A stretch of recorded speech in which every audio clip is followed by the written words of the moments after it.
Quelques petites choses, c'est-à-dire que ça fait 70 ans que les psychologues existent dans les écoles, créés en 1944, juste après-guerre avec le plan Langevin-Vallon, qui était le moment où on voulait qu'effectivement à l'école, tout le monde puisse réussir et puis bénéficier également des avancées de la psychologie. Vallon était psychologue également.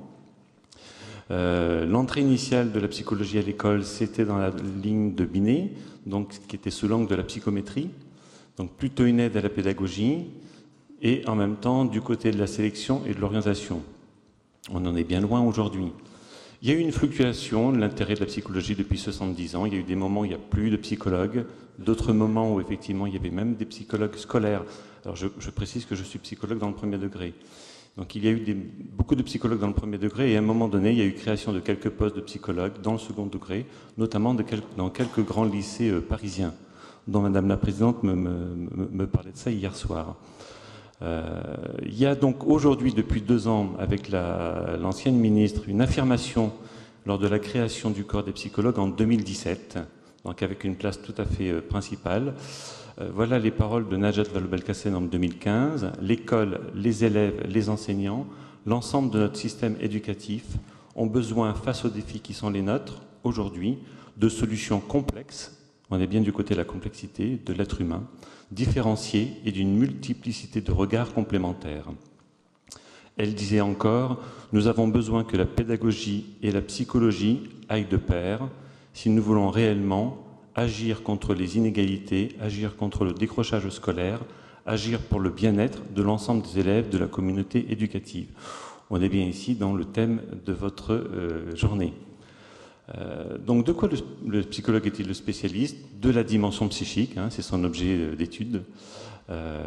C'est deux voies différentes. Il y a d'un côté l'étude du développement de l'enfant et de ses avatars avec tous les troubles dont on a déjà parlé depuis ce matin, donc qui est plutôt une approche cognitive. Et puis de l'autre côté, il y a aussi l'étude des processus en jeu dans la constitution de soi, qui est plutôt une approche clinique. Donc on est souvent dans ces deux approches qui sont complémentaires au niveau du psychologue éducation nationale, et très souvent les demandes dans l'institution se font tant à la fois du côté de l'évaluation des compétences cognitives de l'enfant et du côté de celle de ses modes de fonctionnement sur le plan de la vie psychique. Donc on a effectivement les deux, de toute façon sont complémentaires et on les retrouve très souvent liés. Quelles sont les missions aujourd'hui pour contribuer au parcours de réussite des élèves? Les psychologues de l'éducation nationale exercent leur métier donc dans le respect sur le plan déontologique. On n'a pas un ordre des psychologues comme les médecins puissent l'avoir ou les infirmières. Nous avons un code de déontologie qui n'est pour le moment pas réglementé, mais qui en voie, nous l'espérons, de l'être, qui est un code de bonne conduite. Ils mobilisent leur expertise au service de la prise en compte du développement psychologique, cognitif et social des élèves. Pour assurer leur parcours de réussite, ils apportent aux familles ainsi qu'aux équipes pédagogiques et éducatives un éclairage spécifique sur les élèves. Lorsque les circonstances l'exigent, ils participent aux initiatives de mise en place des situations de crise, par exemple les types d'inondations par exemple qui est en ce moment dans l'Aude. J'imagine que et les médecins d'éducation nationale et les psychologues sont convoqués pour venir en aide au niveau des écoles. Et donc on a effectivement ici quand même la notion de bien-être qui revient, ce sont les textes officiels qui fait que nous favorisons une approche bienveillante de l'école. Nous sommes un des acteurs, bien sûr pas du tout le seul, on vient d'en parler tout au long de la journée. Alors vous savez, depuis la création du corps, il y avait autrefois 2 psychologues, les psychologues scolaires dans le premier degré et les conseillers d'orientation psychologue, les COP, dans le second degré. Aujourd'hui, il y a un corps unique avec un recrutement spécifique. Autrefois, les psychologues scolaires étaient issus du corps des enseignants, instituteurs ou professeurs des écoles. Aujourd'hui, c'est terminé, il y a une reconnaissance statutaire, donc un concours unique, et il demeure 2 spécialités. Donc on va voir brièvement les 2 spécialités, qui est la première spécialité éducation, développement et apprentissage dans le premier degré. La mission, c'est d'agir en faveur du bien-être, vous voyez, je prends les textes officiels et c'est la première chose qui arrive, du bien-être psychologique et de la socialisation des élèves pour faciliter l'acquisition de leur apprentissage et de participer à la prévention des risques de désinvestissement ou de rupture scolaire.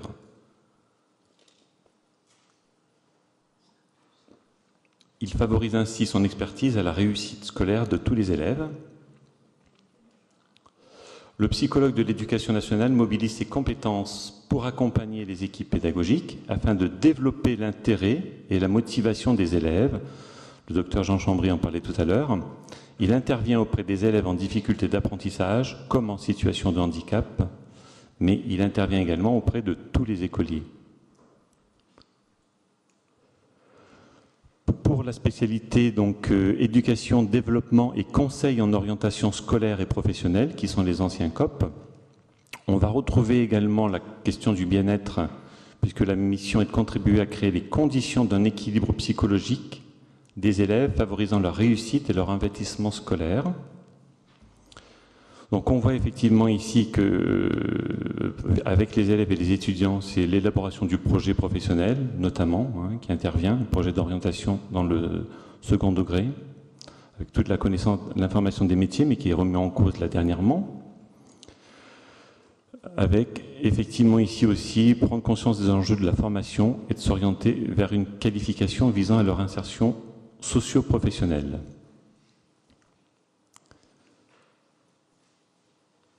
Et donc, ce qui est important aussi dans le second degré, c'est tout ce qui est le décrochage scolaire, la prévention d'un côté et la remédiation du décrochage scolaire, auquel les psychologues participent. Donc, une approche pluriprofessionnelle. Le psychologue apporte son aide et l'analyse de situations particulières des élèves, en liaison bien sûr étroite avec les familles, bien entendu. Un enfant, un élève n'existe jamais sans sa famille. C'est ce que disait Winnicott. Bien entendu, les enseignants. Le psychologue de l'éducation nationale est une personne de proximité qui va pouvoir aller rencontrer les enseignants, discuter avec eux, prendre le temps de l'écoute. Soit les enseignants de classe, soit les enseignants spécialisés des réseaux d'aide, s'il en existe encore. Donc du côté des professionnels, bien entendu, on travaille ensemble, en principe, en tout cas d'après les textes, parce que parfois sur le terrain, c'est pas toujours facile, et on verra éventuellement comment on peut trouver un levier.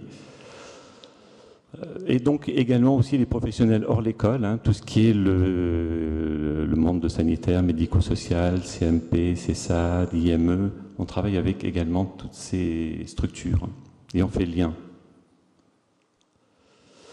Donc les outils et les méthodes du psychologue spécifiques. Alors on a la chance d'être dans l'école, donc il ne faut pas s'en priver. Nous avons la chance de pouvoir faire des observations en classe ou en cours de récréation, mais c'est important d'avoir cette observation in situ. On a bien évidemment des entretiens individuels, familiales ou collectifs, et puis l'outil du psychologue, c'est vraiment le bilan psychologique, avec différents outils cognitifs. Tout le monde connaît les épreuves de Wechsler, le WISC 5 aujourd'hui, et puis plein d'autres épreuves. Et également, nous faisons des suivis psychologiques dans les écoles qui ne sont pas des prises en charge à visée thérapeutique, qui sont des suivis psychologiques dans l'école pour accompagner les enfants et les familles. Alors, des actions spécifiques pour chacun. Donc, prévenir les difficultés d'apprentissage et les risques de désinvestissement ou de rupture scolaire. Donc, à travers tout un ensemble de projets que vous connaissez, qui sont les projets d'aide spécialisés dans les réseaux d'aide. Et également, nous intervenons donc dans la mise en œuvre, on contribue avec l'ensemble des personnes à la mise en œuvre, au suivi et à l'évaluation des mesures comme le PAP, comme le PPS, souvent en équipe de suivi de scolarisation ou en équipe éducative.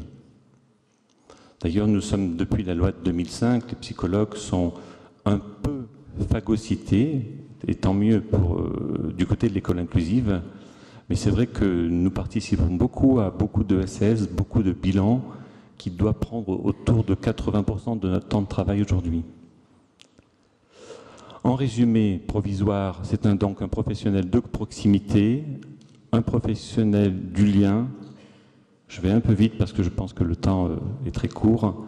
Un professionnel au sein d'un réseau et garant du bien-être, du respect des droits de l'enfant. Donc on a une approche multimodale avec la quête du sens des difficultés observées et la prise en compte du contexte. Les obstacles comme les médecins éducation nationale, peut-être en moindre mesure, mais nous sommes un nombre insuffisant. Hein. Je vous disais qu'on a été phagocyté par les problèmes d'orientation et de bilan vis-à-vis d'une demande de la MDPH notamment. Et donc on a des secteurs qui sont d'un psychologue pour 1600 élèves en moyenne. La moyenne européenne, c'est un psychologue pour 800. Donc on est effectivement là bien en dessous. On a également une formation continue à repenser aujourd'hui. Hein. Nous n'avons pas de formation continue à l'éducation nationale, ou très très peu. Je ne sais pas ce qu'il en est des médecins éducation nationale ou des infirmières. Mais voilà, effectivement, c'est quand même un levier qui est aussi un obstacle qui est important. On a très peu de formation et donc quand alors on va se former, hein, beaucoup d'entre nous vont faire des séminaires le week-end, le soir, etc., etc. Mais bon, c'est quand même insuffisant sur le plan institutionnel. Et puis on a un manque de visibilité dans et hors l'institution. Hein, vous voyez, on a attendu 80 ans pour nous inviter parmi vous. Je voyais que ce matin, tout à l'heure, un médecin, je crois, je me souviens plus de quel endroit, mais a parlé de tous les personnels de l'éducation nationale qui intervenaient, mais les psychologues n'ont pas été nommés ce matin, dans je me souviens plus quel endroit. Donc voilà, souvent on s'aperçoit qu'on n'est pas nommé. Et il y a un manque de coordination pour un corps qui est jeune, qui est certes à 2 ans, mais il n'y a pas de gouvernance dans notre corps. Donc c'est un jeune corps, mais qui cherche encore à s'orienter. Adolescent, voire enfant encore. Donc les leviers éventuellement que l'on pourrait trouver, c'est effectivement une hausse du recrutement de psychologues, mais j'imagine que c'est pareil pour tous les professionnels que nous sommes.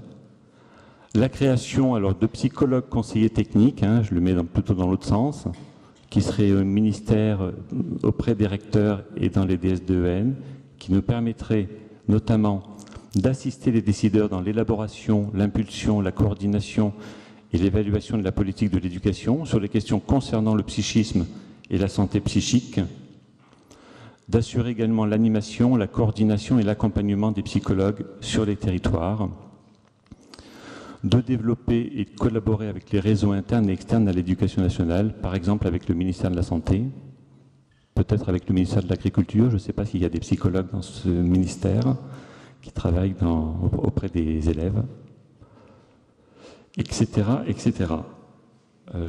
Voilà. En définitive, donc mieux prendre en compte les apports des psychologues et de la psychologie pour le bien-être et la réussite éducative de chaque élève. Pour terminer, parce qu'il faut quand même conclure et aller vite, le psychologue de l'éducation nationale, c'est un psychologue généraliste. Alors, on n'est pas neuropsychologue, on n'est pas autre chose, nous sommes des généralistes.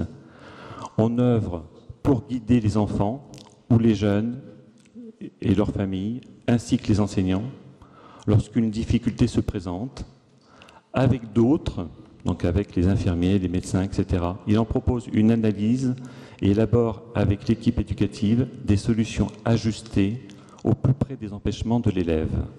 Il veille à soutenir l'autonomie psychique, dont M. Chambry a parlé tout à l'heure, et donc permettre à l'enfant de s'épanouir dans l'école parmi les autres. Merci de votre attention.